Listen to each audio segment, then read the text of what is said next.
আসসালামু আলাইকুম। শিউল ইঞ্জিনের পক্ষ থেকে সবাইকে স্বাগতম। এটা হচ্ছে একটা 8 ফিট বাই 9 ফিট একটা গেট, ঢালাই গেট। সম্পূর্ণ কাজটা ঢালাইয়ের। মাঝখানে দুইটা ফুল আছে, নিচের একটা ফুল, দুইটা ফুল। আর এটা হচ্ছে একটা মিনি ফুল।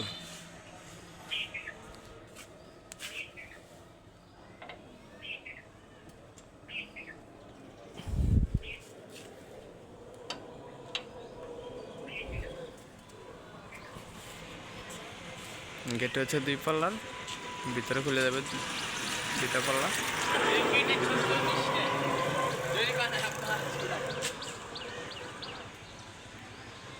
তবে এই ধরনের গেট যাদের লাগবে তারা আমাদের সাথে যোগাযোগ করতে পারেন। আমাদের দোকান Comilla rail station road, Shiul engineering workshop.